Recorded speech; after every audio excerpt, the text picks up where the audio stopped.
ಬಸವಣ್ಣನವರ ಬಲಗೈ ಬಂಟರೆಂದೇ ಖ್ಯಾತಿಗೆ ಒಳಗಾದ ಶಿವಶರಣ ಹಡಪದ ಅಪ್ಪಣ್ಣನವರು ಅನುಭವ ಮಂಟಪದಲ್ಲಿ ಬಸವಣ್ಣನವರ ಆಪ್ತ ಕಾರ್ಯದರ್ಶಿಯಾಗಿ ಮುಖ್ಯ ಪಾತ್ರ ವಹಿಸಿದರು ಎಂದು ತಹಶೀಲ್ದಾರ ಯಲ್ಲಪ್ಪ ಗೊಂಡೆನ್ನವರ ಹೇಳಿದರು.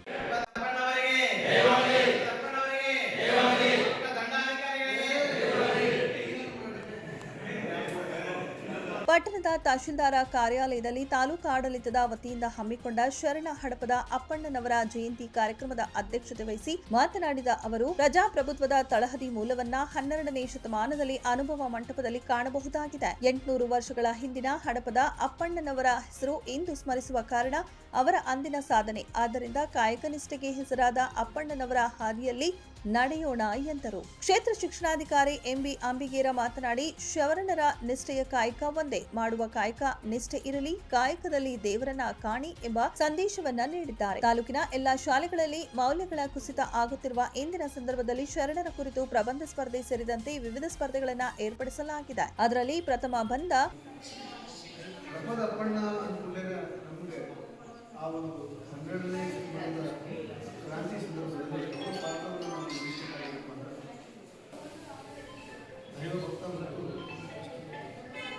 ಒಂದು ಅನುಭವ ಸೆಕ್ರೆಟರಿ ಆಗಿರ್ಬೋದು, ಅನುಭವ ಮಂಟಪದಿಂದ ಯಾವುದೇ ಒಂದು ಸಂಸ್ಥೆಯ ಅಧ್ಯಕ್ಷರು ಹೆಂಗಿರ್ತಾರೆ, ಅಧ್ಯಕ್ಷರು ಹೆಂಗಿರ್ತಾರೆ ಅಂದರೆ ಹೆಚ್ಚು ನಾವು ಮಾತ್ರವಾಗಿದ್ದಾರೆ.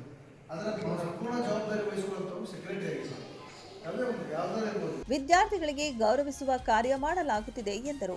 ರಾಜ್ಯೋತ್ಸವ ಪ್ರಶಸ್ತಿ ಪುರಸ್ಕೃತ ಶಿವಾನಂದ ಮ್ಯಾಗೇರಿ ಮಾತನಾಡಿ, ಕಲ್ಯಾಣ ಕ್ರಾಂತಿ ಅದು ಧರ್ಮದ ಕ್ರಾಂತಿ. ಆ ಕ್ರಾಂತಿ ಆದ ಮೇಲೆ ಹಲವಾರು ಬೆಳವಣಿಗೆ ಆದವು. ವಚನಗಳು ನಮ್ಮ ಮಾರ್ಗದರ್ಶನ ಮಾಡುವ ಕನ್ನಡಿಯಾಗಿವೆ ಎಂದರು. ದಲಿತ ಸಮುದಾಯದ ಮುಖಂಡ ಅಶೋಕ ಕಾಳೆ, ತಾಲೂಕಿನ ರೈತ ಮುಖಂಡರಾದ ಮಂಜುನಾಥ ಕಂಕಣವಾಡ, ಆನಂದ ಕೆಳಗಿನಮನಿ, ಜಿಲ್ಲಾ ಪಂಚಾಯಿತಿ ಮಾಜಿ ಸದಸ್ಯ ಡಾಕ್ಟರ್ ಮಲ್ಲೇಶಪ್ಪ ಹರಿಜನ, ತಾಲೂಕು ಕುರುಬ ಸಮಾಜದ ಅಧ್ಯಕ್ಷ ಫಕೀರಪ್ಪ ಕುಂದೂರ, ಬಿಸಿಎಂ ಇಲಾಖೆಯ ಇಂದೂದರ ಮುತ್ತಳ್ಳಿ, ಹಡಪದ ಅಪ್ಪಣ್ಣ ಸಮಾಜ ಸೇವಾ ಸಂಘದ ತಾಲೂಕು ಅಧ್ಯಕ್ಷ ಮಲ್ಲಿಕಾರ್ಜುನ ಹಡಪದ, ಈರಣ್ಣ ಸಮಗೊಂಡ, ಕರವೇ ಸಂಘಟನೆಯ ಶಂಭು ಕೇರಿ, ರವಿ ಕಡಕೋಳ, ನ್ಯಾಯವಾದಿ ಬಸವರಾಜ ಜೇಕಿನಕಟ್ಟಿ, ಇಒ ಮಂಜುನಾಥ ಸಾಳಂಕೆ, ಬಿಜೆಪಿ ಅಧ್ಯಕ್ಷ ವಿಶ್ವನಾಥ ಹರವಿ, ಮಂಜುನಾಥ ಕ್ಷವರದ, ಈರಣ್ಣ ಕ್ಷೌರದ, ವೀರೇಶ ಹಡಪದ, ಜಗದೀಶ್ ಹಡಪದ, ಬಸವರಾಜ ಹಡಪದ, ಶಿವಕುಮಾರ ಮಡ್ಲಿಕರ, ಮಹಾಲಿಂಗಪ್ಪ ಹಡಪದ, ಮುತ್ತುರಾಜ್ ಕ್ಷೌರದ, ಶಿವರಾಜ್ ಕ್ಷೌರದ, ಮಂಜುನಾಥ ಓಣಿಮನಿ, ಮುತ್ತಪ್ಪ ಹಡಪದ, ಪುಟ್ಟೇಶ ಗುಡಿಗೇರಿ, ಮಾರುತಿ ಹಡಪದ,